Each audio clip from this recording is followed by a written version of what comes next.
सतगुरु शांति वाले तुमको लाखों प्रणाम।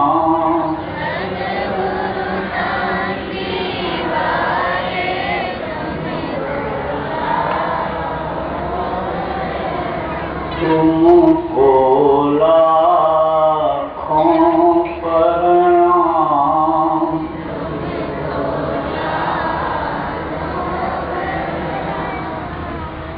जय गुरुदेव। सर्वसमर्थ सर्वतर्षणीय परम पूज्य गुरु जी महाराज, उपस्थित सभी सत्संगी धर्म प्रेमी भाई बहन, बच्चे तथा बच्चियां, गुरु महाराज की अपार दया मेहर से आज 3 दिसंबर 2013 को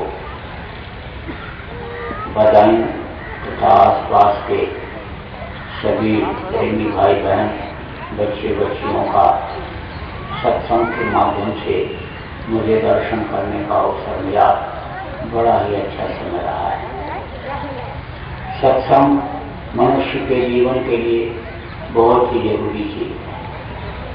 सत्संग जब लोगों को मिलता है तो लोगों के विचार भावनाएं सही रहती हैं। सत्संग जब लोगों को मिलता है तब लोगों में शांति रहती है। लोग आत्मा परमात्मा को समझते हैं। आत्मा परमात्मा के भेद को समझ करके और परमात्मा की प्राप्ति करना जब चाहते हैं, प्राप्ति करते हैं, तो लोक और परलोक दोनों बदलाया करता है। पहले के समय में सत्संग का कार्यक्रम जगह जगह पर लोग आयोजित करते रहते थे।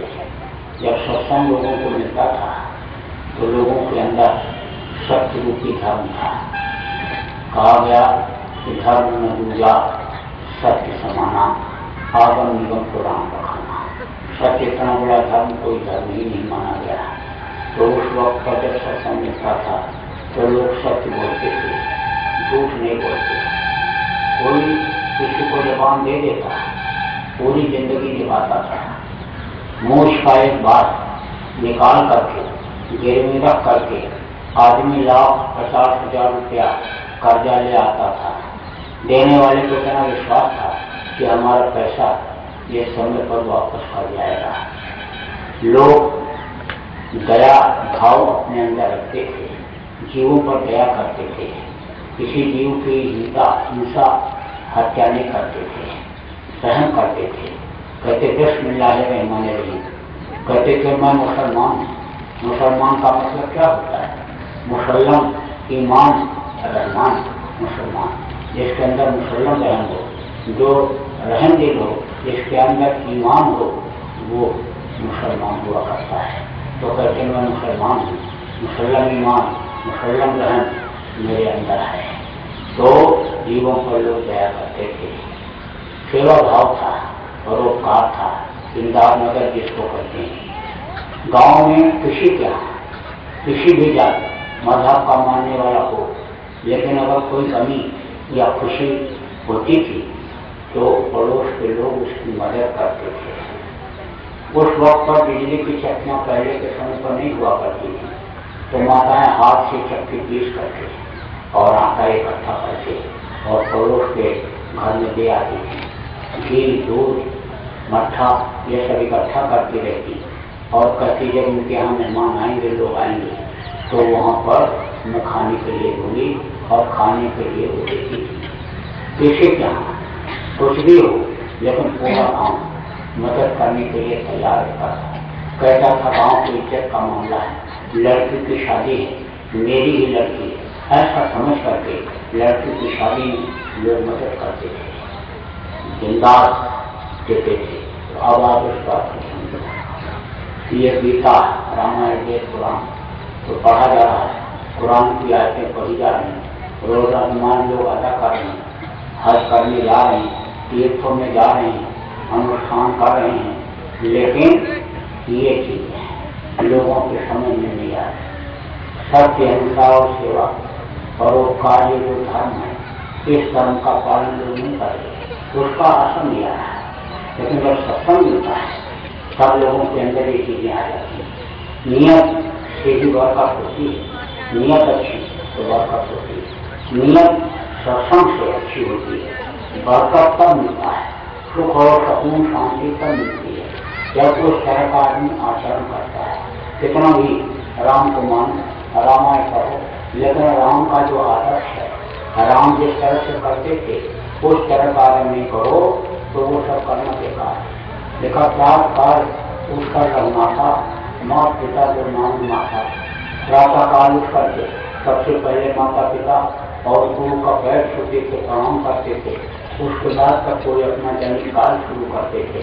लेकिन राम को मानते हुए, राम का रामलीला करते हुए, रासलीला करते हुए भी राम उसमें राम का पाठ अटक करते हुए थे और माता पिता का पैर नहीं छूते, गाली गलौज करते, गोली बंदूक कट्टा दिखा देते, लिख दो रैंकर से हमको दे दो नहीं तो मार देंगे, उसका असर नहीं पड़ता है।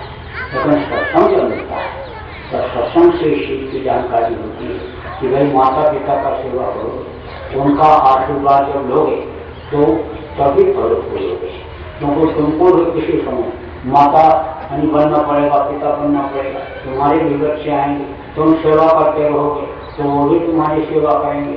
तो सत्संग से इस चीज की जानकारी होती है। सत्संग जब नहीं मिलता है तो आदमी पेट के लिए ही सब कुछ करने, शरीर के लिए भी सब कुछ करने में लगा रहता है। जब सत्संग मिल जाता है तो आत्मा के लिए करता है। जब सत्संग नहीं मिलता है तो दुनिया को ही सब कुछ समझता है और दुनिया की चीजों को ही अपना समझता है और दुनिया के लिए ही सब कुछ करता है और कहता यही हमारा काम, मैं अपना धंधा कर रहा हूँ, मैं नौकरी अपना कर रहा हूँ, मैं अपनी खेती कर रहा हूँ। आप देखो मकान लोग बनाते हैं, 10-15 साल लगता है मकान बनाने, बढ़िया बढ़िया चीजें लाते हैं उसमें लगाते हैं। अब आप उस बात को समझो कि बढ़िया मकान बन गया, कमरे अच्छे बन गए, फर्श बढ़िया लग गई, ऊपर झाड़ फंडूस लग गया, अच्छे अच्छे उसमें पंखे और बिजली के बाद और आपके कूलर हीटर एसी सब कुछ हो गया, रसोई बढ़िया बन गई, बढ़िया शौचालय बन गया, मोटे मोटे गद्दे बिछ गए सोने के लिए, घोड़े इस पर लेटेंगे आराम मिलेगा, दबा दबा करके देख करके और फिर खरीद करके लाए, बोले इसमें बहुत आराम मिलेगा, अच्छा सोफा बैठ करके खरीद करके देख करके लाए, इस पर बैठेंगे, हमारे जो रिश्तेदार कुछ मित्र जो आएंगे वो भी बैठेंगे, कहेंगे बहुत अच्छा लाए, कहाँ से लाए, ये सब पूरा रिसर्च करके और ला करके तैयार कर लेते हैं। कहते मेरा मकान बन गया, लोगों को बुला बुला के दिखाते हैं, चलो जरा हमारा मकान देख लो, मैंने बनवाया है। लोग आते हैं तो तारीफ का पुल बांध देते हैं। कोई अगर कमी कहीं किसी को दिखाई पड़ी इंजीनियर को तो कहते हैं कि इसको थोड़ा सा बाबू साहब चौधरी साहब अरे इसको जरा आप और ठीक करा दो, तो उसको और ठीक ठाक करा दिए। जब बिल्कुल एकदम कंप्लीट हो गया तब चिट्ठी लिखे, कार्ड छपवाए कि मेरे घर में प्रवेश होगा, गृह प्रवेश होगा, आप लोग आइए, निमंत्रण है आपका। अब रिश्तेदार नातेदार दुकान के व्यापारी दफ्तर के कर्मचारी जो जिस पोस्ट पर है सबको बुलाते हैं और बुला करके बढ़िया से दावत देते हैं, खिलाते हैं, पूरी मिठाई कचौड़ी खीर खाया और फिर लोग चले गए। अब बोले तेरा प्रवेश हो गया, किसमें रहेंगे? बस जैसे 10-15 दिन 20 दिन रहे, बस सांसों की पूंजी के खत्म होने का समय आ गया, क्योंकि हर आदमी को ये सांसों की पूंजी जिससे ये शरीर चलता फिरता है, ये सांस दिन करके खर्च करने के लिए मिले। और ये जरूर है कि किसी का जल्दी खर्च हो जाता है और किसी का देर में खर्च होता है, वो तो उसके ऊपर निर्भर करता है। उसने अगर जल्दी खर्च कर दिया तो जल्दी खर्च हो जाता, शरीर छूट जाता है, और देर में अगर खर्च किया तो देर तक जिंदा रहता है, ज्यादा समय तक चलता फिरता दौड़ता रहता है। अब ये कैसे होता है? कहा गया कि बैठे 12 और चले 18 और सोने से 36 और रति क्रिया से दूरी हो गई, कहा गए कब्जे 20। बैठे रहोगे एक पल में 12 बार खर्च होगी, चलोगे 18 बार खर्च होगी, और सोओगे तो 36 बार खर्च होगी, और भोग में बिताओगे तो वही सांसों की पूंजी 72 बार खर्च हो जाती है। लेकिन खर्च सबकी होती है, सबकी। अब किसी की देर में हुई और किसी की, क्योंकि ये मृत्यलोक है। यहाँ पर जितने भी लोग आए मनुष्य शरीर सांस की पूंजी लेकर के सबकी खर्च हुई, जानवरों की भी सांस की पूंजी खर्च होती है। तो अब आप इस बात को समझो कि यहाँ कोई मनुष्य शरीर में आया तो रहा, सब छोड़ के चले गए।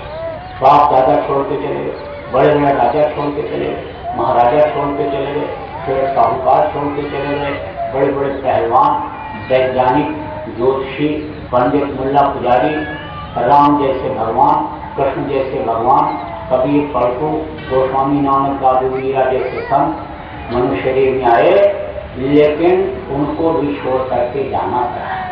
इस धरती का विधान ही है कि जो फला तो झड़ा और बला बड़ा तो बुझाना, जो जला वो बुझा, और जो पेड़ फला वो झड़ा, और जो पैदा हुआ वो मरा। इस धरती का विधान ही है। अब आप समझो सिकंदर जैसा बादशाह जो पूरी दुनिया को अपनी मुट्ठी में रखा है, उसको दुष्ट विजेता कहा गया। लूटमार करता हुआ, जीतता हुआ जब व्यास नदी के किनारे इधर उत्तर पश्चिम भारत के कोने पर पहुंचा, तो उसकी फौज आगे बढ़ने से इनकार कर दी, तो वहीं पर रुक गया, बैठा हुआ था। तब तक ज्योतिषी दिखाई पड़े, ज्योतिषियों से पूछा कि देखो मैं अभी कितना दिन जिंदा रहूंगा, ठीक से देख करके बताओ कि मेरी मौत कब होगी। तो ज्योतिषियों ने देखा तो कहा मौत तो इनकी बिल्कुल नजदीक आ गई, लेकिन अगर सही बात बता देंगे तो कहीं कठिन न कर दे, इसलिए हिसाब से बताना पड़ेगा, समझाना पड़ेगा, समझा के बताना पड़ेगा, घुमा के काम पकड़ना पड़ेगा। तब ज्योतिषियों ने कहा कि जहां बना बादशाह सलामत, आपकी मौत तब होगी कि जब आसमान सोने का होगा और धरती लोहे की होगी। फिर तो बहुत तेज ठट्ठा यहाँ था, कहा फिर तो मैं बहुत दिन जिंदा रहूंगा, कब धरती लोहे की होगी और आसमान सोने का होगा, फिर मेरी मौत होगी। चलो चलते हैं वापस। तो फौज को फाइन करा दिया, वापस फौज चल पड़ी। रास्ते में तबीयत जब खराब हुई सिकंदर बादशाह की, तो घोड़े को अड़ लगाया, घोड़ा भगा। उस वक्त पर घोड़े बड़ी तेज गति से चलते थे, मंत्री ने भी पीछे घोड़ा लगा लिया, लेकिन फौज के घोड़े कमजोर थे, बादशाह के घोड़े से कमजोर थे, वो धीरे धीरे चल रहे थे। दौड़ा करके ले गया, फिर घूम करके मंत्री को देखा तो कहा मंत्री वजीर मेरी तबीयत खराब हो रही है, मुझको आराम की जरूरत है। तो उसने कहा कि चलिए कुछ दूर जहाँ छाया मिलेगी वहीं आपको आराम करा दूंगा, लेकिन रेगिस्तान में छाया कहाँ मिलने वाली, न पानी न पेड़। कुछ दूर और गया तो बोला आप बिल्कुल नहीं चला जाता है, कूद गया घोड़े पर से नीचे और कहा जल्दी से लेटाओ, जल्दी से लेटाओ, देर मत करो। अब वो सोचने लगा क्या चीज बिछाऊं, जमीन में अगर ये लेट जाएंगे तो नीचे तो बालू तप रहा है और ऊपर सूरज तप रहा, तो ये तो भूल जाएंगे, तो क्या चीज बिछाऊं। तब तक याद आया वजीर को, मंत्री को, ये जो लोहे की कोट है, उस वक्त पर तीर और तलवार की लड़ाई लोग लड़ते थे तो लोहे की कोट पहनते थे, जिसको कवच कहा गया, बख्तरबंद कहा गया। तो बख्तरबंद वही निकाल करके लोहे की कोट जो वजीर पहने हुए था बिछा दिया जमीन में और बादशाह को लेटा दिया। सूरज की किरणें जब आंखों पर पड़ने लगी तो आंख बंद कर लिया सिकंदर ने। अब मंत्री ने सोचा कि किरणों को कैसे रोका जाए, गर्मी चेहरे पर न पड़े, आंख पर सूर्य की किरणें न पड़े, उसके लिए क्या किया जाए। तब तक देखा बादशाह की सोने की ढाल ढाल से ऐसे दूसरे की तलवार, दुश्मन की तलवार को रोकते हैं और तलवार से मारते थे। तो वो पड़ी हुई थी, उसी को उठाया और उठा करके सूरज के सामने से लगा दिया। जब चेहरे पर छाया पड़ी और आंख खोला तो देखा उसी ढाल को, तो कहा अरे ये तो आसमान सोने का हो गया। तो कहीं ज्योतिषियों की बात सच होने वाली तो नहीं है, देखें कहीं जमीन तो लोहे की नहीं हो गई। तो ऐसे हाथ से टटोला तो उसी लोहे की कोट बक्सबंद पर जब हाथ पड़ा तो कहा अरे ये तो धरती भी लोहे की हो गई, लगता है मेरी मौत आ गई। तब तक छोड़ डाले। और उसमें लुकमान हकीम उस वक्त के बड़े अच्छे हकीम हुआ करते थे। इधर पूरब में धनवंतरी वैद्य और उधर पश्चिम में लुकमान हकीम। धनवंतरी वैद्य ने भी अपने शरीर को इस तरह से ढाल करके रखा था कि उनकी दृष्टि जहां तक पड़ती थी जहर असर नहीं करता था। अगर किसी को सांप काट ले और वो ऐसे देख ले तो जहर उतर जाता था। उस वक्त पर अपने शरीर को लोग साधते। अब भी देखो, बगैर दवा का इलाज कराते हैं जब, तो प्राकृतिक चिकित्सा करते हैं। प्राकृतिक चिकित्सा से गंदगी निकाल करके और शरीर को ताकत प्रकृति से देते हैं। तो उस वक्त पर शरीर को लोग ढालते थे। जब तेज तलवार तिराई होती थी तो छोटी छोटी सुंदर लड़कियों को विष खिलाना शुरू करते थे, जहर थोड़ा थोड़ा, और थोड़ा थोड़ा से वो बढ़ जाता था। और वो जब बड़ी हो जाती तो बहुत ज्यादा जहर खाने लगती, उससे उनका शरीर जहरीला हो जाता। सांप काट लेकर, काट लेकर तो मर जाता, इतना जहर हो जाता। तो दुश्मन राजा के यहाँ भेज देते थे। अब वो जाकर के उनकी सेवा करती, और सेवा करती हूँ नजदीक में रहती तो प्रेम हो जाता। बस वो उनसे शादी करते और फिर जैसे उनके साथ संपर्क बनाते मर जाते थे। उसी तरह से शरीर को ढालते थे। इस शरीर को आप देखते, खुद भी आप जैसा ढाल लीजिए, उसी हिसाब से ये हो जाता है।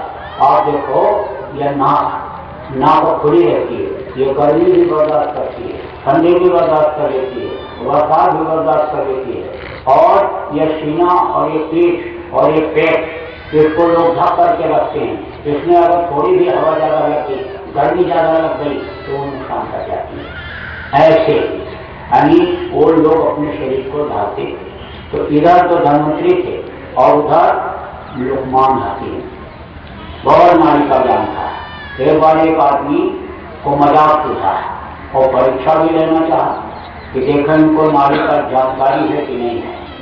तो उसने कहा हमारा मरीज बहुत बीमार है और वो पर्दे में है, पर्दे के बाहर आ नहीं सकती है, तो आप चल करके देख लो। तो उस वक्त पर पर्दे मशीन औरतें होती थी, पर्दे के अंदर ही रहती थी और जो भी पहने धोती या जो भी यानी वो जो कपड़े पहनती उससे मुंह ढक करके रखती थी। शोभा बढ़ जाती है उससे। एकदम आदमी अगर नंगा हो जाए तो बिल्कुल एकदम बेकार रहेगा। और रात को अगर कोई नंगा पहुंच जाए तो कहेंगे भूत आ गया, चाहे आदमी हो चाहे बच्चे हो। कपड़ा पहनने से ही उसकी शोभा बढ़ती है, उसका आकर्षण बढ़ता है। तो पर्दे के पीछे बैठा दिया ला करके और बकरी के पैर में धागा बांध करके और लुकमान को पकड़ा दिया कि देखें इनको जानकारी हो पाती है कि नहीं। बोले मरीज की तबीयत बहुत खराब है, कुछ खा पी नहीं रहा है, नींद पी रही है मरीज। और जब उन्होंने ऐसे धागा पकड़ा, धागा बांध करके पैर में और पर्दे के उधर बैठा दिया और जब धागा ऐसे पकड़ा तो कहने मरीज की हालत ठीक है, मरीज बिल्कुल ठीक है और हरी हरी पत्ती खा रही है, हरी हरी पत्ती मरीज खा रही है, मरीज बिल्कुल ठीक है। सब लोगों को पता हो गया कि नारी की इनको जानकारी है कि आदमी की नारी है कि पशु की है कि पक्षी की है। नारी का बड़ा ज्ञान था। तो लुकमान ने जब नारी पकड़ा, नब्ज पकड़ा सिकंदर बादशाह का, तब सिकंदर बादशाह ने कहा कि मुझको बचा लो, आधा राज्य दे दूंगा, आधा राज्य आपको दे दूंगा। लुकमान ने कहा नामुमकिन। फिर बोला सिकंदर बादशाह, एक बार मेरी माँ से मिलवा दो, मैं अपनी माँ से रोटी मांग करके खा लूं। पूरा राज्य दे दूंगा। फिर लुकमान बोले नामुमकिन। अब आप इस बात को समझो कि आखिरी वक्त पर किसी का कुछ चलता है, किसी का कुछ नहीं चलता। कितना भी ताकतवर बलशाली रिश्तेदार हो, बिरादरी का आदमी हो, मुखिया हो, उससे आपकी दोस्ती हो, कितना बड़ा नेता हो, कितना बड़ा पहलवान हो, बलवान हो, जमींदार हो, भैया साहब हो, बाबू साहब हो, आपके रिश्तेदार हों या आपके दोस्त हों, लेकिन कोई मदद नहीं कर सकते। और उस बात को समझो कि चाहे दोस्ती पीएम से हो, सीएम से हो, डीएम से हो, चाहे दोस्ती हाई कोर्ट, सुप्रीम कोर्ट के जज या वकील से हो, लेकिन जमानत लेने वाला आखिरी वक्त पर कोई नहीं मिलता है। आखिरी वक्त पर ही तो सब हारते हैं। आस पास योद्धा खड़े, सभी बजावें गाल और महल से हमको ले चलो, ऐसे काल करा। तो वक्त जब आ गया और उन्होंने कहा कि लुकमान ने कहा कि नामुमकिन। तब सिकंदर बादशाह ने कहा कि जब मैं पैदा हुआ था तो दोनों हाथ की मुट्ठी बंधी हुई थी, लेकिन पैर के अंगूठे को जब पकड़ करके मुंह में डाला तब दुनिया की जानकारी हुई। गाय, बैल, भैंस, घोड़ा, गधा, माँ, मामा, भाई, बिरादर सबकी जानकारी हुई। पढ़ाई लिखाई किया, अपने बल और पौरुष के बल पर पूरी दुनिया को जीता, मुट्ठी में सारे धन दौलत को रखा, लेकिन अब मैं सब छोड़ करके जा रहा हूँ, हाथ फैला के जा रहा हूँ। तो जब मेरा जनाजा निकले, जब मेरी अर्थी निकले, तो बिना जनाजे से मेरे दोनों हाथ बाहर निकाल देना और लोगों को दिखाना कि नसीहत लो, ये देखो, ये वो बादशाह सिकंदर जा रहा है जो पूरी दुनिया को जीता, दुनिया की संपत्ति को अपने हाथ में रखा, मुट्ठी में रखा, अब वो हाथ फैला करके जा रहा है। तो नसीहत दुनिया वालों को देना। तो अब आप इस बात को समझें, ऐसे ऐसे लोग आए और चले गए। तो मकान जिसने बनवाया उसके भी जाने का समय आ गया। तो जब सूरज डूबने को होता है तो उसकी रोशनी कम हो जाती है, तब लोग कहते हैं कि सूरज डूबेगा। इस वक्त पर सूरज को देखोगे और फिर नीचे ऐसे देखने लगोगे तो अंधे हो जाओ। रोशनी खत्म हो जाती है इस समय देखने में, लेकिन डूबते समय आप देर तक देखते हो, आंखों के ऊपर कोई असर नहीं पड़ता। तब लोग कहते हैं रोशनी कम हो गई, अब ये यानी सूरज डूब जाएगा। तो आखिरी वक्त जब आता है तो उसके लक्षण मालूम पड़ने लगते हैं। हर मरने वाले के घर में डॉक्टर चेक करने तो आता नहीं, गांव के लोगों को जो अनपढ़ आदमी हैं उनको भी मालूम हो जाता है कि अब ये बचेगा नहीं। जैसे पैर से पकड़ा, बोले अरे भाई पैर तो ठंडा हो गया, और फिर हाथ ऐसे पकड़े, बोले अरे अब क्या जल्दी करो, घर से बाहर निकालो। आज जिस मकान को बनाया 15 साल तक लगा रहा दिन रात उसी में, दिल दिमाग भी उसी में लगा दिया कि कौन कैसा कहाँ पर क्या करें, कहाँ लेटरिन बाथरूम बनाएं, कहाँ बिस्तर लगाएं, कहाँ कैसे क्या सामान ला करके उसको सजाएं, और लोग कहें कि इन्हीं का मकान सबसे बढ़िया बना हुआ है। तो अब आप इस बात को समझो कि उसी मकान से बस वही घर वाले निकाल करके ले जाते हैं और दरवाजे के बाहर लेटा देते हैं, उत्तर सिर करके। क्यों? क्योंकि उत्तर सिर करके लेटाने में कहते जल्दी प्राण निकल जाएगा। आखिरी वक्त पर बहुत तकलीफ होती है मरते समय, हड्डी हड्डी चटकती है, आंख की रोशनी खत्म, कान से सुनाई नहीं पड़ता, जबान कुचली हो जाती है। शाहजोबाई ने लिखा कि शाहजो मौत के समय हीरा उठे अपार, बिच्छू 60,000 जो डंक मारे एक साथ। जैसे 60,000 बिच्छू एक साथ डंक मारे, बदन में दर्द पैदा हो, ऐसा दर्द मरते समय पैदा होता है। तो अब उस दर्द से बचने के लिए वैज्ञानिकों ने कहा कि क्या करना किया जाए कि जिससे दर्द न हो, जल्दी से छुटकारा मिल जाए। तो कहा कि सेल होते हैं, सेल सर जानते हो, जैसे टॉर्च जलता है, जब कमजोर हो जाता है तो रोशनी कम हो जाती है, और सेल बिल्कुल अगर डाउन हो गया तो रोशनी बंद हो जाती है। ऐसे ही सेल दिमाग में, यहाँ सिर में, और उत्तर दिशा पर लेटवाने से आखिरी वक्त पर जल्दी सेल डिस्चार्ज हो जाती है, तो ये शरीर छूट जाता है, छुटकारा मिल जाता है। अभी बहुत से लोग कहते हैं कि उत्तर सिर करके मत लेटो, नहीं तो आयु कम हो जाएगी, आयु क्षीण हो जाएगी, सेल डिस्चार्ज हो जाएंगे, ऐसा कहना। तो आप थोड़ी देर बस जैसे उत्तर सिर करके लेटाए और गर्दन लटक गई, और जैसे गर्दन लटकी बस रोना पीटना शुरू, चिल्लाना शुरू हो गया, पेट पकड़ कर माता रो, बांह पकड़ कर भाई, और पैर पकड़ कर छोड़त नहीं, रो रो कहे लुगाई, सैया मत जा अकेले, लाली से नदिया ओढ़ के। तो अब आप इस बात को सुनो, बस रोना पीटना शुरू, और फिर लोग आना शुरू कर देते हैं। कोई आया तो ऐसे नब्ज पकड़ा, बस ऐसे मुंह टेढ़ा किया और हाथ हिला के चला गया। कोई फिर और आया दूसरा, और उसने आगे पीछे ऐसे पलकों को किया, ऐसे आंख को देखा और बात क्या कुछ नहीं। तब तक और लोग आ गए, फिर मित्र सब आने लग गए, बोले भाई अब क्या होगा रोने पीटने से, और तबीयत खराब होगी, रोना पीटना बंद करो। अरे अब तो वो चले गए, अब तुम क्यों रोते हो, तुम्हारे लिए तो सब काम करके गए, घर मकान भी बना दिया, जमीन जायदाद भी सेट कर दिया, लड़कों को भी सेट कर दिया, लड़का बेटिया का ब्याह भी कर दिया, अब क्यों रोते हो भाई, अब तो जल्दी करो, इनको ले जाओ जलाओ, नहीं तो मिट्टी खराब हो जाए। इसको मिट्टी कहने लगते हैं। कितने आदमी यहाँ बैठे हो, अभी किसी से कहो कि ये तुम्हारा मिट्टी है तो कहराम कहीं के मिट्टी है, थप्पड़ मारेगा, मिट्टी है ये तुझको मिट्टी दिखाई पड़ता है।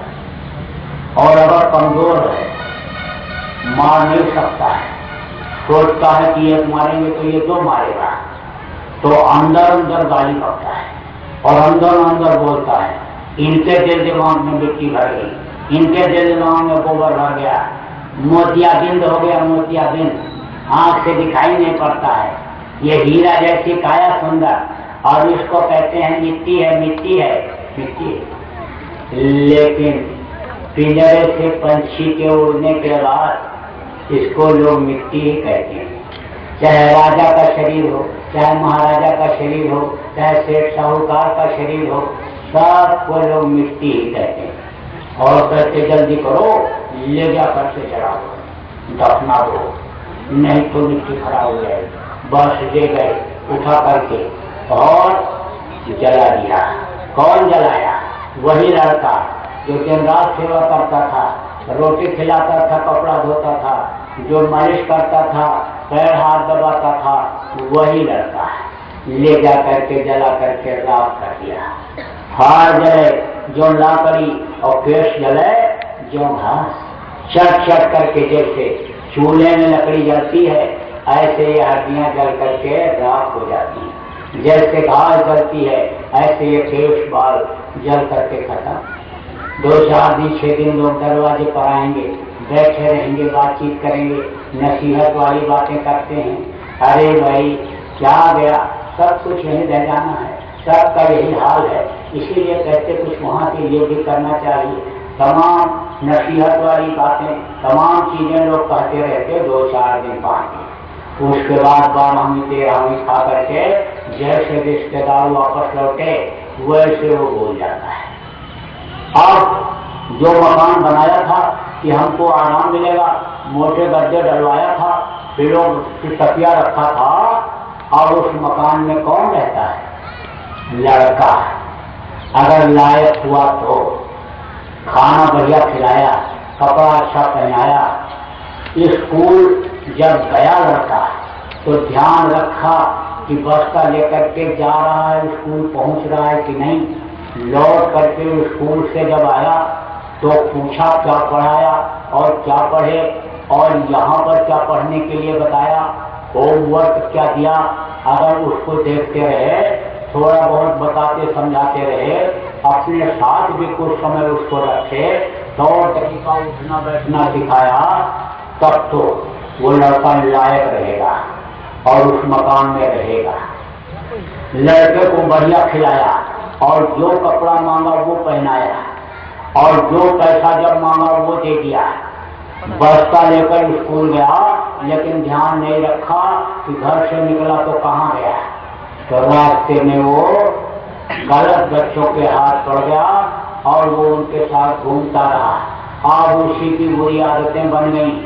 वो लड़का क्या करता है, उस मकान को बेच देता है। जिस मकान में बढ़िया मंदिर बनाया, फोटो लगाया, साधना पूजा करते रहे, साधना घर बनाया, उसी मकान में खरीदने वाला अंडा तोड़ता है, मुर्गी काटता है, बकरी बकरा काटता है, उसी में वो शराब पीता है, जुआ खेलता है, व्यभिचार करता है। आप सोचो, आपकी मकान किसका हुआ? जिसने बनाया उसका हुआ या दूसरे का हुआ? कहते हैं जब तक 100 बीघा जमीन नहीं होगी तब तक लोग बड़े आदमी नहीं कहेंगे, बाबू साहब, मालिक साहब, बड़े साहब नहीं कहेंगे। जब तक 100 बीघा जमीन नहीं होगी तो कुछ खरीद लो, कुछ मार काट के छीन लो, कुछ जबरदस्ती लिखा दो, कुछ मुकदमेबाजी से जीत लो, इतना तो होना चाहिए। और जमीन ले लिया, ट्रैक्टर भी ले लिया, बढ़िया बीज डाला, खाद लगाया, बीज लगाया, बढ़िया जब फसल तैयार हुई और खाने का वक्त आया, बस शरीर छोड़ गया। अब वो कौन खाएगा? जो फसल लगाता है, जो गेहूं बोता है, वो ये थोड़ा सोचता है कि हम इसको खाएंगे नहीं या हमारे ये काम नहीं आएगा। अरे वो तो इसी आशा में कि आगे हमारे काम आएगा, बढ़िया खेती होनी चाहिए, अच्छी आमदनी होगी, बढ़िया कपड़ा पहनेंगे, अच्छे मकान, अच्छे गाड़ी घोड़ा में रहेंगे। दुकान खोला और दुकान चली, बस जब मुनाफा खाने का वक्त आया, बस शरीर छोड़ गया। रुपया पैसा लोग जमा करते और कहते मेरे पास लाख है, मेरे पास करोड़ है, लेकिन समय पूरा हो गया। तो अब वो कौन बैंक में रुपया जो जमा है खाएगा? दूसरे लोग। बहुत से लोग तो लूटपाट करके और दिल दुखा करके ले जाते हैं, विदेशी बैंकों में जमा कर देते हैं, बहाने से जाते हैं, पता नहीं चलता है कि रुपया जमा करने जा रहे हैं, कहते इलाज कराने जा रहे हैं, टेस्ट कराने जा रहे हैं। अब टेस्ट कराने के बहाने ले गए, विदेशों में रुपया जमा कर दिया और बताया ही नहीं किसी को। नंबर 2 का कोई किसी को बताता है? नहीं बताता है। अब बस एक्सीडेंट हो गया, बस किसी ने चाकू मार दिया, गोली मार दिया, बम फटा और उसी में खत्म हो गए, हार्ट फेल हो गया। तो अब वो रुपया कौन खाता है? विदेश के लोग। जिस देश में जमा होता है वो उसका हो जाता है, उस बैंक का हो जाता है। तो अब आप इस बात को समझो कि यहाँ जो काम कर रहा आदमी वो तो अपना काम कुछ है ही नहीं। अपना काम क्या है? अपना काम यह है कि धाम अपने चलो भाई, पराए देश नहीं रहना। ये शरीर जो मिला खाने पीने मौज मस्ती के लिए नहीं मिला, ये भगवान के भजन के लिए मिला। ये शरीर को जो चलाने वाली शक्ति, जिसको जीवात्मा कहा गया, जिसके निकल जाने से बड़े बड़े वैज्ञानिक पंडित मुल्ला पुजारी फेल हो जाते, ईश्वर अंश जीवनाशी, इस परमात्मा के अंश जीवात्मा को उस मालिक तक पहुंचाने के लिए यह मनुष्य शरीर मिला। इसी के अंदर से रास्ता गया, इसीलिए इसको साधना का घर, पूजा का मंदिर बताया गया, इसको असरफुल मखलूकात बताया गया, देवनारायण शरीर। इसके लिए देवता तरसते हैं कि थोड़े समय के लिए अगर हमको मनुष्य शरीर इंसानी जामा मिल जाता तो हम अपनी रूह को नजार दिला देते। बड़े बड़े देवता फरिश्ते तरसते हैं, तो वो असरफुल मखलूकात देवनारायण शरीर मिल गया। लेकिन इसको पाते हुए भी इंसान दुखी हो गया। उसका क्या कारण है? कि सत्संग नहीं मिला, रास्ता बताने वाला कोई नहीं मिला। रास्ता बताने वाला मिल जाता है और रास्ते पर जब आदमी चलता है तो मंजिल मिल जाती है, मंजिल तक पहुंच जाता है तो सुकून शांति मिल जाती है। अब ये समझो कि जिसको मिला उसने तो लिख दिया, कह दिया। क्या कहा कबीर साहब? जो तिरमाही तेल है, जो चकमक निहार और तेरा शाम के दिन शाम से कष्ट हो जाए। जैसे चकमक महाग होती है, बाहर से नहीं दिखती। तिल में तेल होता है, बाहर से नहीं दिखता, पेड़ों तक चुका है नीचे। उसी तरह से वो मालिक इसी में है, इसी में मिलता है। क्या कहा फकीर ने कि अल्लाह अल्लाह का मजा मुर्शिद के महफाने में है और दोनों आलम की हकीकत एक पैमाने में। ना खुदा मंदिर में देखा, ना खुदा मस्जिद में है। और शेख जी से पूछो दिल की आशानी। लेकिन फिर फकीर ने कहा कि दिल की आशानी में अगर है वो तो दिखाई क्यों नहीं पड़ता। फिर कहा एक दिल लाखों तमन्ना, दिल तो एक है लेकिन ख्वाहिशें बहुत हैं। 10 बीघा जमीन है, 50 बीघा हो जाए, एक गाड़ी है 4 गाड़ी हो जाए, एक दुकान है 4 दुकान हो जाए, जिसके पास लाख है करोड़ हो जाए, करोड़ है जिसके पास कहता खरब हो जाए, और अगर खरब जिसके पास है कहता कुबेर भगवान का खजाना हम ही को दिया है। तो एक दिल लाखों तमन्ना, उस पर फिर इतनी हर्ष, फिर ठिकाना है कहाँ, उसको दिखाने तब कहा कब मिलेगा वो कि जब दिल का उजरा साफ है जाना के आने के लिए और खैर गर्वों का हंसा उसको दिखाएंगे। खुदरे को तो साफ कर उस मालिक के आने के लिए, बैठने के लिए, क्योंकि उसके बैठने के सिंहासन को तो तूने गंदा कर दिया।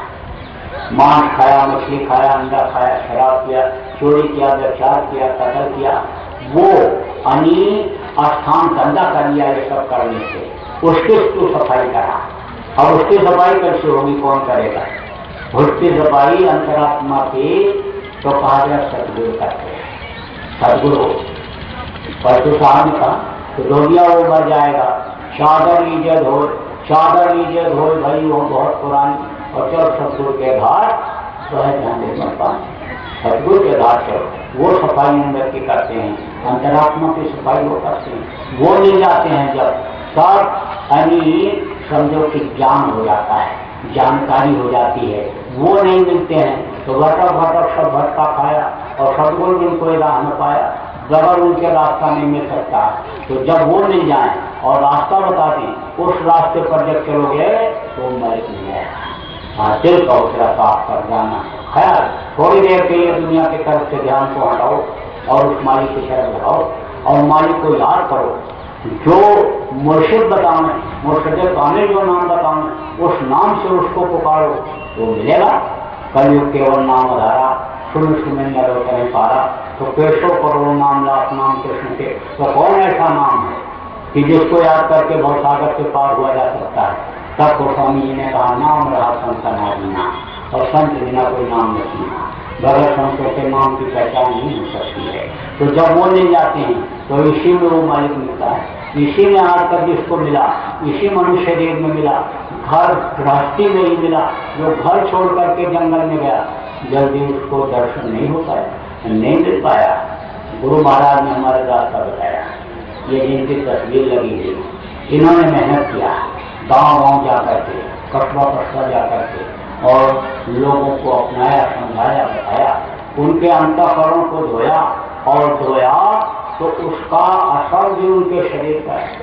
आज उस बात को समझो, इस दुनिया में जब से दुनिया बनी, जितने भी संत आए, जितने भी पूरे फकीर आए, जितने जीवों को उन सब लोगों ने मिलकर के नहीं अपनाया था और नहीं पार किया था, उतने जीवों को गुरु महाराज ने अपनाया और पार किया। तो जब धोती कपड़ा धोता है तो कपड़े की जो गंदगी होती है उसके ऊपर पड़ती है, गंदगी ऊपर पड़ती है। अब जब धोया गुरु महाराज ने तो बहुतों का तो साफ कर दिया और वो तो पार हो गए, लेकिन वो गंदगी कुछ गुरु महाराज ने अपने ऊपर ले लिया करना चाहिए। इसीलिए 4-6 साल गुरु महाराज को आखिरी वक्त में तकलीफ शरीर से रही है, लेकिन परमार्थ के कारण संतन भरा शरीर दूसरों के लिए ही आते हैं संत, अपने लिए नहीं। वृक्ष कब उन्हें फल बखे और नदी न संचय नहीं। देखो नदी अपना पानी स्वयं नहीं पीती है और पेड़ अपना फल स्वयं नहीं खाता है। पेड़ की उदारता देखो कि इतते वे पाहन हनत और उतते वे फल दे। पेड़ पर लोग पत्थर मारते हैं, इधर से पत्थर मारे, और उधर से बढ़िया फल देता है खाने, कितनी बड़ी उदारता है। ऐसे ही संतों के गुण होते हैं। तो गुरु महाराज ने अपनाया लोगों। कोई भी गुरु महाराज के पास पहुंच गया, वहां पर किसी को नहीं भेजा, बुरा से बुरा आदमी हो, और जाकर के श्रवण में गिर गया तो तन धन धाम बाम सुत जाई, और तजिया न ताही शरण जो आई, शरण में जो आ गया उसके सिर पर हाथ रख दिया गुरु महाराज। किसी भी जात मजहब का मानने वाला हो, गरीब हो अमीर हो, कोई भी गया, सबको अपनाया और सबको धोया मांगा, साफ किया, रास्ता बताया, पार किया। कोई भेदभाव महात्मा के यहाँ नहीं होता है। ये तो दिल दिमाग भेदभाव, भाई बिरादरी जात बात, और ये बिरादरी बात, और ये व्यापार बात और खेती बात, ये सब बात तो यहाँ चलता है। संतों के बात कुछ नहीं। कोई भी आवे, वो तो एक दरिया होते हैं, नदी में जैसे कोई भी नहाए पानी पिए, पेड़ का कोई भी फल खाए, कोई रोक टोक नहीं होता है। तो गुरु महाराज ने रास्ता भी बताया और रास्ते पर चलाया और कितने जीवों को पार कर दिया। अब वो इस दुख के संसार में दुख झेलने के लिए आने वाले नहीं, क्योंकि ये दुखों से भरा हुआ संसार। यहाँ कोई सुखी है? जिसके पास नहीं है वो तो रो ही रहा है कि मेरे पास धन हो जाता है तो मैं बड़ा आदमी बन जाता, मैं भी रही से देख लेता। जिसके पास है रुपया पैसा वो उससे भी ज्यादा दुखी है। कहता ये रुपया कहाँ जमा करें, कौन से बैंक में रखें, कौन से कल कारखाने में लगाऊं, चोर न ले जाएं, डकैत न ले जाएं, इनकम टैक्स वाले न ले जाएं, वो अलग परेशान है। जिसके लड़के नहीं, कहता एक लड़का कहीं से हो जाता है। आदमी औरत औलाद के लिए, लड़के के लिए कुछ भी करने को तैयार है, लेकिन जिनके 4 लड़के हैं कहता है मर जाते तो ठीक था, मर जाते ये नाश हो जाता इनका तो ठीक था, जीने नहीं दे रहे, जान के लाले पड़ रहे। तो नाम दुखिया सब संसार। आपके घर के बगल में कोई मजदूर तबका का आदमी रहता है, अब उसके घर में जब सास और बहू झगड़ा करती है और भर्ती गाली देती है, तब कहते हो ये बड़े बदतमीज हैं, ये देखो अनपढ़ है ना, अनपढ़ गरीब हैं, अनपढ़ हैं। बड़े आदमियों के यहाँ ऐसा नहीं होता होगा, वो तो पढ़ाई लिखाई करते हैं सब लोग, वो तो कल्चर्ड होते हैं, उनके यहाँ ये सब कुछ नहीं होगा, बड़ी शांति होगी।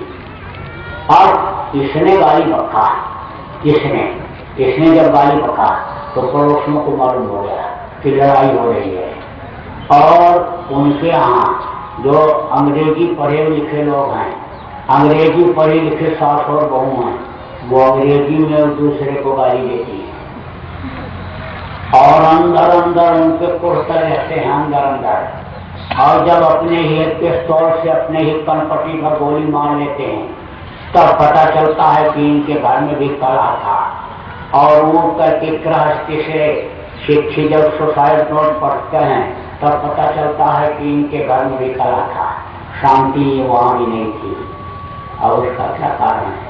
बहुत सा कारण तो यह है कि अपना जो रीति रिवाज और जो अपनी चीजें थी उसको आदमी भूल गया, पूजा पाठ भूल गया। भगवान को अगर प्यार भी करता है, खुदा की इबादत भी करता है, तो ख्वाहिशों की इबादत करता है। यानी आप समझो कि मंदिर में जाएंगे भी, प्रसाद भी चढ़ाएंगे, तो दुकान में कर बिक्री ज्यादा हो जाए वो जरूर कहेंगे। लड़के को नौकरी मिल जाए, लड़की की शादी हो जाए, रोग ठीक हो जाए, ये बात अनिवर्सी एक लड्डू के ऊपर जो चढ़ाया 4 वरदान मांगते हैं, तो वो क्या होती है? वो ख्वाहिशों की इबादत होती है, जिस्मानी इबादत होती है। वो मालिक पर मिलता है जब रूहानी इबादत होती है, जब निस्वार्थ सेवा होती है। आप देखो सास और बहू का कुछ घरों में लगा रहता है, अक्सर देखो लड़ती रहती है, तो उसका क्या कारण है?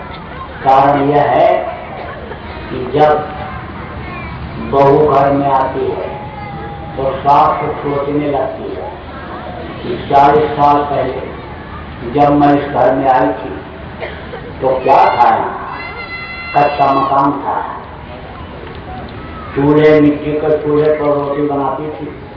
लकड़ी के लिए गए, मुंह से फूंकू तो आंख में आंसू धुआं लग करके आ जाता था। कुएं से पानी भर के लाती थी, हाथ की चक्की चला करके पैर की घेटे से कूट करके चावल आटा निकालती और उनको बना करके खिलाती थी। जानवरों को अलग देखना, बच्चों को अलग देखना, उनके कपड़े धोना, उनको नहलाना धुलाना, ये सब जिम्मेदारी पूरी रहती थी। सुबह जल्दी उठती, दिन भर चरखे की तरह चलती रहती, शाम को सास का सेवा करके पैर दबा करके फिर सोने के लिए जाती थी। और ये बहू आई, ये तो कुछ करना ही नहीं चाहती है। वो उसको देखती है कैसे क्या कर रही है, क्या है, कुछ नहीं सिखाती, बताती है कि बेटा हमारे यहाँ जल्दी उठते हैं और थोड़ा जल्दी उठ जाओ और ये काम संभाल लो। बस वो यही देखती है कमी, कि कमियां कितनी है, अच्छाइयों पर कोई ध्यान नहीं। बस अंदर अंदर कुर्सी रहती है, बोलती कुछ नहीं है और शिक्षा देखती है बहू को। बहू कहती है कैसी सास है, कहाँ भेज दिया मेरे माँ बाप ने। अब आज उस बात को बस किसी दिन बोलती है, ऐसी बात सास बोलती है कि बहू के जिगर में वो तीर की तरह बात लगती है।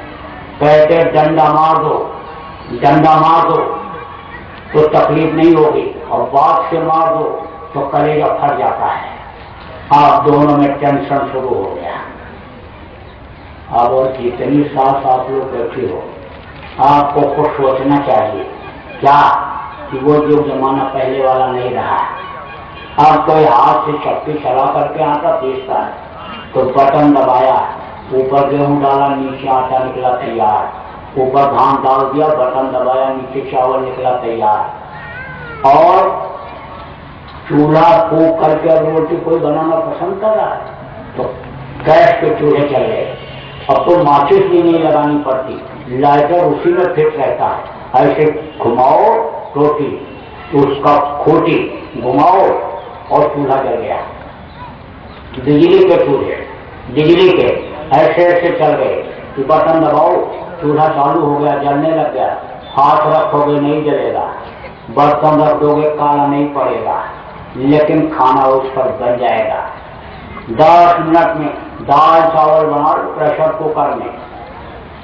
अरे अब कोई कुएं से पानी भर के लाता, जगह जगह सब वाटर सप्लाई हो गई, टोटियां लग गई, और अब तो ऐसे भी नल चल गए कि ऐसे हाथ नीचे लगाओ टोटी से और पानी गिरा तैयार, हाथ धो, उसके नीचे बर्तन लगा के धो लो।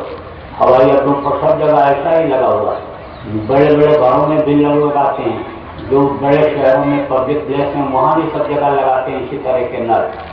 तो अब वो कुएं से पानी क्यों घर से लाएगी, वो हाथ की शक्ति क्यों चलाएगी, वो वॉशिंग मशीन में धोएगी कपड़ा, मोरी से पीट के कौन धोएगी। कि जब सब मायके से ही लेकर के आई और उसके माँ बाप ने सब पहले से एक एक सामान खरीद करके रखा और शादी में उसको दिया, तो आपको सोचना चाहिए कि बहू लड़किनी पर घर लाई और राखो नैन पलक की नाई। जैसे पलकों के बीच में अनी आँख होती है और पलकें आँख की रक्षा करती हैं, धूप तेज लगेगी पलक बंद, बौछार आएगा पानी का पलक बंद, धूल गर्द आने लगेगी आंखों में पलक बंद। ऐसे बहू लड़की पर घर लाई, दूसरे की घर की लड़की को लाओ तो जैसे पलकें आंखों को रखती हैं ऐसे रखो लाड प्यार से, तब तो ये गृहस्थ आश्रम स्वर्ग जैसा रहेगा। और नहीं तो खींचातानी रहेगी और फिर बहू घर छोड़ के भगेगी और जल करके मरेगी, लड़का भी घर से भगेगा और फिर दहेज का मुकदमा चलेगा और सुप्रीम कोर्ट हाई कोर्ट तक लड़ना पड़ेगा। और ये जो सास बैठी हुई है यहाँ पर अंदर अंदर नाराज होने लगी मेरे से, ये तो सब पोल खोल दे रहे हैं, इनको तो सब जानकारी हो गई, तो बहुओं की क्या हालत हो गई अभी बता दें। बहुओं की क्या हालत हो गई, जैसे बहू घर में आई बस यही देखने लगती है कि सासू माँ रुपया पैसा रखती कहाँ है। कौन से तिजोरी में रखती है अलमारी, और वो चाबी मेरे पास आ जाए और मुझको कोई सेवा भी न करना पड़े और मैं घर की मालकिन बन जाऊं। बस अपनी पढ़ाई लिखाई दिल और दिमाग इसी में लगा देती है। बस सास और ननद को लड़ाती है और देवर और ननद को लड़ाती है और देवर और ससुर को लड़ाती है, सास और ससुर को लड़ाती है। बस अपना आकर सब उसी में लगा देती है और ये सोचती रहती है कि किसी दिन ससुर जी सास से यानी चाबी छीन करके और मेरे सामने फेंक दे कि ले अब तू इसको देख, ये इस काबिल नहीं है, ये 60 साल हो गई, इसका दिल दिमाग और खराब हो गया। 7 साल में गवर्नमेंट दे रिटायर कर देती है, दिमाग कमजोर हो जाता है और ले तू बस इसी बात में रखती हो। तो अनपढ़ ही सास को न हो, लेकिन नीयत खूब पहचानती है और जिंदगी का बड़ा अनुभव होता है। इसीलिए लोग जब लड़की की शादी करने के लिए जाते हैं तब देखते हैं कि घर में सास और ननद है कि नहीं। MBBS MS करा लो लड़की को, डॉक्टरी पढ़वा लो, डॉक्टरी पढ़ के लड़की आएगी तो कितने अन्य औरतों को वो बच्चा ऑपरेशन करके पैदा कराएगी, लेकिन जब उसका समय आएगा बच्चा पैदा करने का तब उसी अनपढ़ सास की जरूरत पड़ेगी। खुद बच्चा अपना नहीं पैदा कर सकती, वही सास पैदा कराएगी बच्चा। तो अनपढ़ सास को भी बड़ा अनुभव होता है, तो बहू की नजर को वो पहचान जाती है सास। तो वही सास जो अपने सास का 1 घंटे रात को पैर दबाने के बाद, सेवा करने के बाद सोने के लिए जाती थी, वही अब अपने बहू से पैर दबवाने में डरती है कि कहीं पैर दबाते दबाते गला न दबा दे।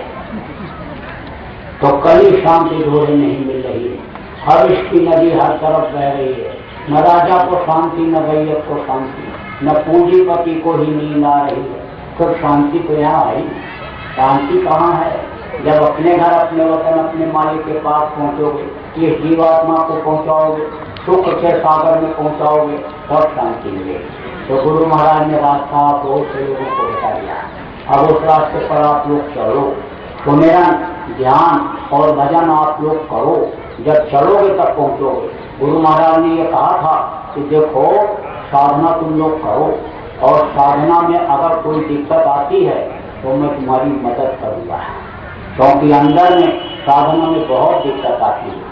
अच्छे लोग फंस गए, संगी को भंगी का डाला, नारद के पीछे पड़ गए, पछाड़ योग कर गोरखनी को लूटा और नैनी को लूटा, हलवा खिलाए, अच्छे फंस गए तो पर जीव के लेके मानी। लेकिन गुरु महाराज ने पार किया, वादा के पक्के, जो ही उन्होंने मंच से कहा वो सब हुआ और जो बचा थोड़ा बहुत हो जाए। इनकी बात गलत नहीं होती। गुरु महाराज ने बाहर से भी लोगों की मदद किया।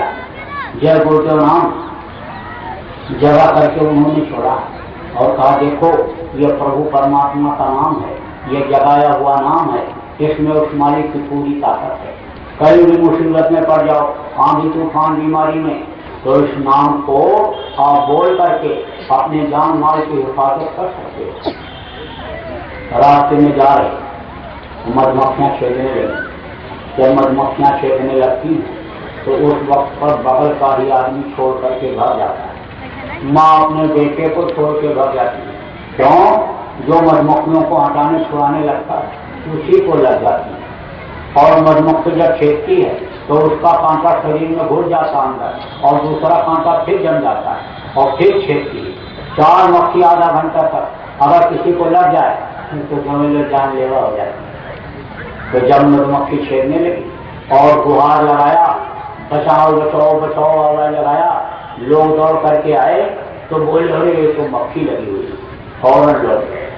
तब उसको याद आया कि प्रचारक आए थे और ये बोल करके गए थे कि जय गुरुदेव भगवान का नाम है, मुसीबत में बोलोगे तो रक्षा हो जाएगी, तो अब जय गुरुदेव की गुहार करो। तो जय गुरुदेव जय गुरुदेव जय गुरुदेव जब चिल्लाया, बस हवा चली, ऐसे घूमी और घूमी तो धूल उड़ी, उड़ करके आंखों में पड़ी और मधुमक्खियों के आंखों में धूल पड़ी, छोड़ के चली। पानी में नहाने के लिए गया, डूबने लग गया, तिनके का भी सहारा नहीं है। और जब जो बोला, बस तेज हवा आई, हिलोर पानी में, और ले जाकर के किनारे लगा दिया। भर्ती होने के लिए गया, नपवाया तो सीना छोटा हो गया। आप गया उधर जय गुरुदेव जय गुरुदेव जय गुरुदेव बोलने लगा। याद किया, गुरु महाराज दया करो। बस आंखों में दया आई, आंखों से उतरती है दया, आंखों से। धनुष यज्ञ में आंखों में गुरु की दया आई थी राम को। राजा जनक ने धनुष यज्ञ किया, बड़े बड़े वीर बहादुरों को बुलाया। चले सभी केवल सेनाई अपने अपने देवताओं को याद करके और धनुष तोड़ने के लिए लोग गए, लेकिन धनुष को उठा तक नहीं सके। तो राजा जनक ने कहा, वीर विहीन महीने लगता है वीर नहीं रह गए धरती पर। तो विश्वामित्र ऐसे बैठे हुए थे सिंहासन पर और राम लक्ष्मण बगल में खड़े हुए। उन्होंने कहा, राजन कहो तो इनसे कहूं तोड़ने के लिए। बोले कोई भी तोड़ दे, सीता कुमारी तो नहीं रही, कहिए आप। तब उन्होंने कहा, उठो राम बलियो घोषा, मैं तुम दोनों सकल कर उठो राम।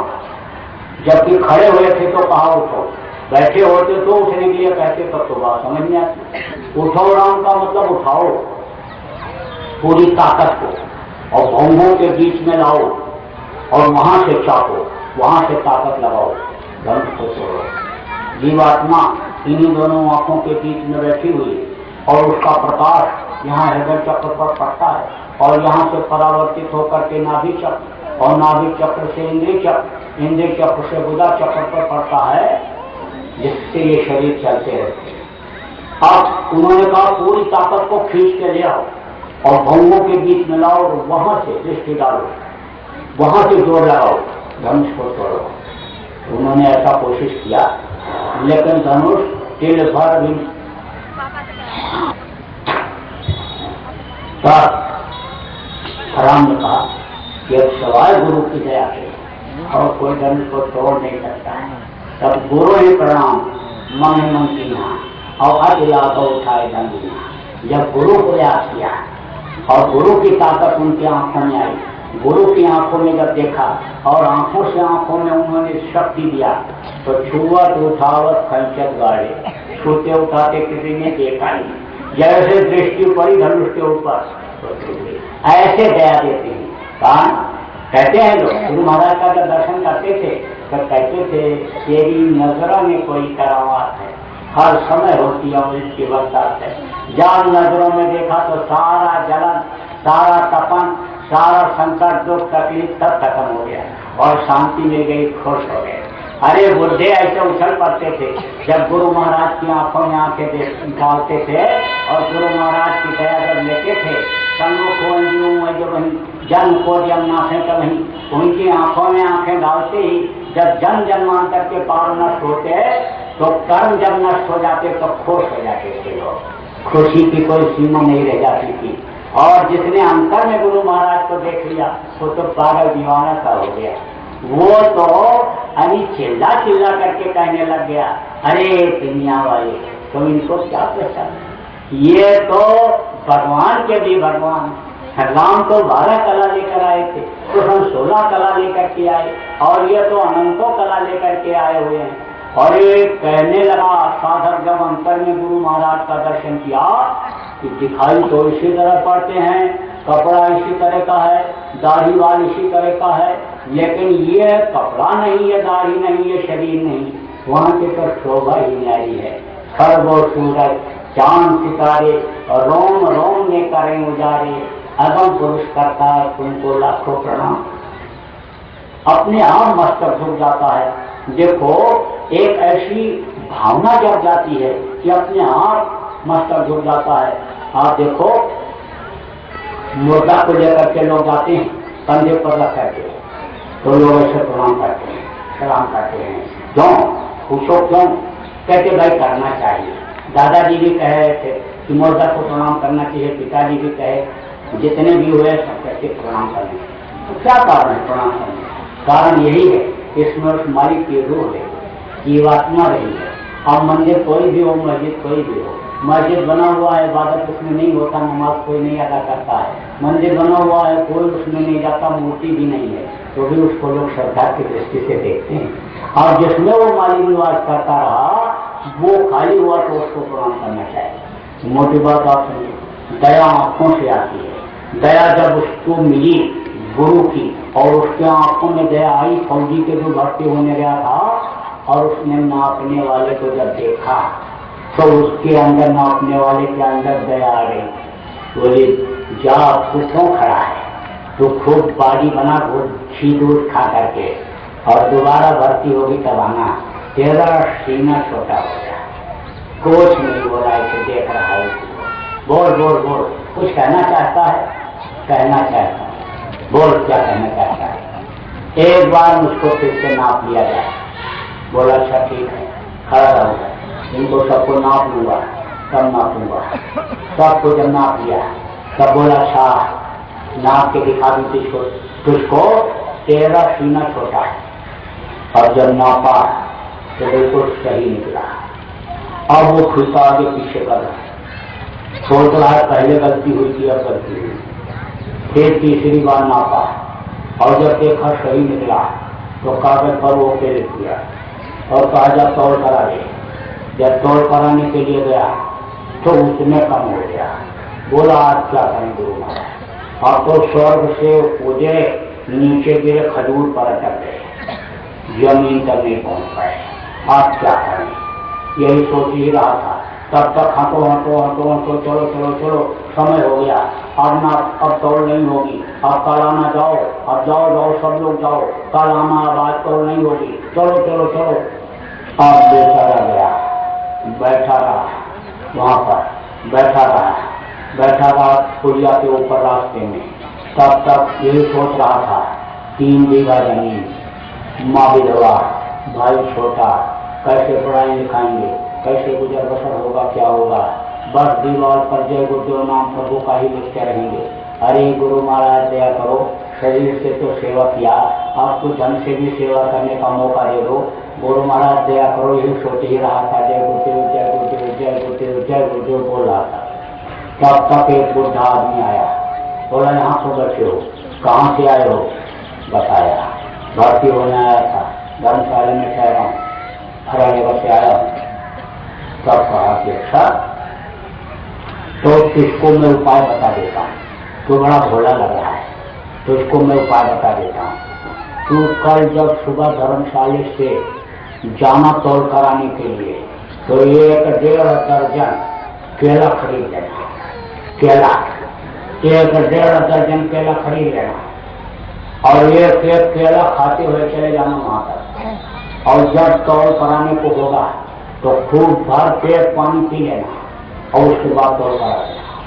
और वो गया और केला खाता हुआ दूसरे दिन गया और जब तौल कराने को हुआ, तौल कराने को जब हुआ तो पानी पिया खूब भर दे और गया तौल कराया और कल तौल कराया था तो उस पर काटती कुछ नहीं हुआ था उसके कागज। उसी समय हल्ला होने लगा, समय हो गया, चलो बाहर चलो। बस उसको मौका मिल गया, उसी कागज को दिखा दिया, दूसरा कागज भी कुछ नहीं और बस उसी पर लिख दिया उसने और भर्ती होगा, नौकरी भी किया। कोई कहोगे कि बता दो कौन है, बता दूंगा, कुछ नहीं, झूठ नहीं बोलता हूँ। झूठ बोलने से क्या होता है, झूठ खुल जाता है तो आदमी की अहमियत खत्म हो जाती है। अब झूठ कैसे खुलता है ये भी बता दो। आपको शंका हो जाए कि ये आदमी झूठ बोल रहा है तो उसकी बात सुन लो, बोलो मत कुछ, 2 घंटे के बाद फिर पूछो तो कुछ ना कुछ फर्क हो जाएगा। और 2 दिन के बाद पूछो, 8 आना फर्क हो जाएगा। 2 महीने बाद पूछो तो सही बात जो रहेगी वही याद रहेगा उसको, बाकी झूठ सब भूल जाता है। इसीलिए जल्दी लोग झूठ नहीं बोलते, फर्क हो जाता है झूठ बोलने में। तो आप उस बात को समझो कि गुरु महाराज ने बाहर से भी मदद किया और गुरु महाराज ने अंतर से मदद किया। मंच से कही हुई एक भी बात गलत नहीं है। गुरु महाराज ने कहा था जय गुरुदेव नाम प्रभु का नाम है। मरते समय जब पीड़ा होगी, दर्द होगा, तकलीफ होगी और तुम जय गुरुदेव नाम बोलोगे तो मैं मिलूंगा।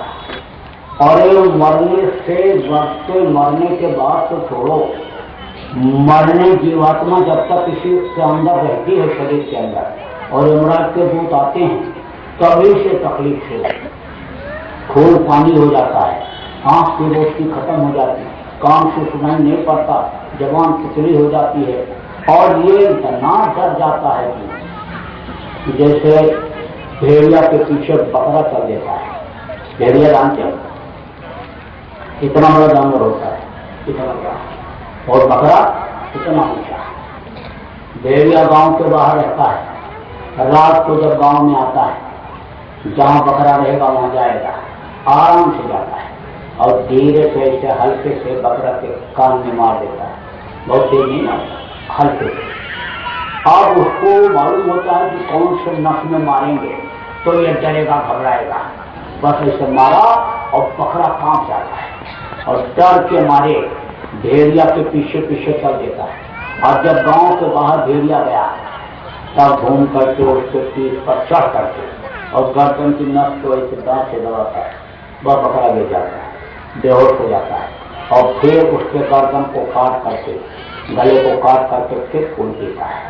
तो जैसे बकरा घबरा जाता है, भेड़िया के पीछे चल जाता है, ऐसे ही रूह, ये जीवात्मा मरकुल मौत को देखते ही घबरा जाती है और उसकी चिल्लाती है, और काका चाचा नाना दादा सबको पुकारता है मरने वाला, लेकिन कोई मददगार नहीं होता। यह शरीर छोड़ जाता है, पिशाच का शरीर, मनुष्य शरीर ही जैसा होता है, उसमें ले जाते हैं, सजा दिलाते हैं। किसी कुत्ते को एक डंडा मारो तो रोता भगता हुआ जाता है, कोई दूर जाएगा, फिर ऐसे घूम करके देखेगा तो कहेगा कि आ तो नहीं रहा है, देखेगा कि आ नहीं रहा है, तब तो धीरे धीरे जाता है, और देखेगा पीछा कर रहा है, आ रहा है तो बहुत तेज भगता है और तेज स्पीड बढ़ा देता है। कुत्ते के आंख में पट्टी बांध दो, कपड़ा, और एक डंडा मारो, थोड़ी दूर जाएगा और फिर ऐसे घूम के देखेगा तो देख कुछ नहीं पाएगा। जब कुछ नहीं देख पाएगा तो और तेज भगता है, बहुत तेज भगता है। ऐसे ही आंखें वहां फोड़ देते हैं।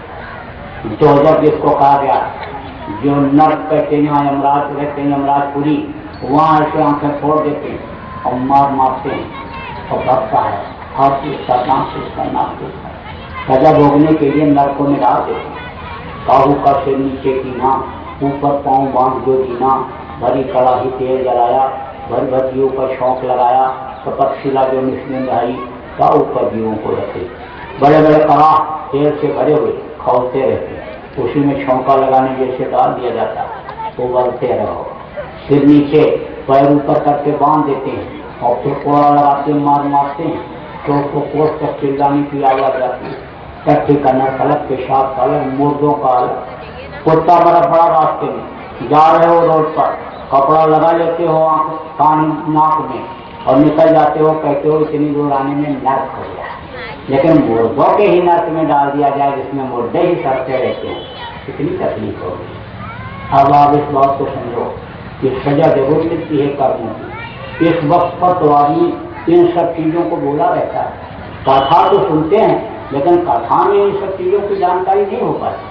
वही कन्या कलावती और साधु बनिया की कहानी सभी लोग सुनाते हैं। प्रवचन में तो वही गाना बजाना और वही इतिहास और वही फिल्म तर्ज की वो जो है धुनी और किस्सा कहानी दृष्टांत सुना करके प्रवचन पूरा कर देते हैं। लेकिन जब सत्संग मिलता है तब ये मालूम पड़ता है कि कर्मों की सजा जरूर मिलती है। आप देखो, धृतराष्ट्र ने कृष्ण से कहा कि ये बताओ कि मैं अंधा क्यों हो गया? तब उन्होंने कहा कर्मों की वजह से, तुम्हारे कर्म खराब थे। बोले इस जन्म में तो मैंने कोई बुरा कर्म किया ही नहीं कि जिसकी वजह से मैं अंधा हो जाऊं। बोले पीछे जन्म में। धृतराष्ट्र ने कहा 100 जन्मों का तो मुझे याद है, मैंने कोई ऐसा बुरा कर्म नहीं किया जिससे मैं अंधा हो जाऊं। बोले और पीछे देखो, 106 जन्म के पीछे जब देखा तब ऐसा बुरा कर्म उन्होंने किया था कि जिसकी वजह से उनको अंधा होना पड़ा। आज तो कहते मार दो, काट दो, लूट लाओ, आज कुछ नहीं होगा, हाई कोर्ट सुप्रीम कोर्ट से जीत के चले आएंगे। लेकिन एक समय ऐसा आता कि हाई कोर्ट सुप्रीम कोर्ट के जज को भी इंसाफ के तख्त के सामने खड़ा होना पड़ता है और उनको भी सजा भोगनी पड़ती है। बड़े बड़े राजा महाराजा, बड़े बड़े सीएम पीएम, बड़े बड़े प्रेसिडेंट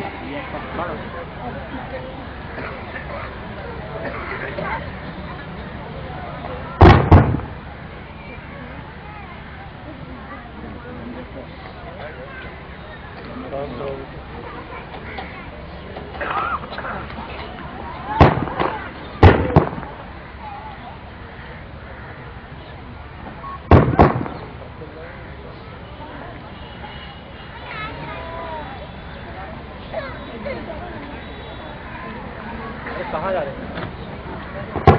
उधर से आओ।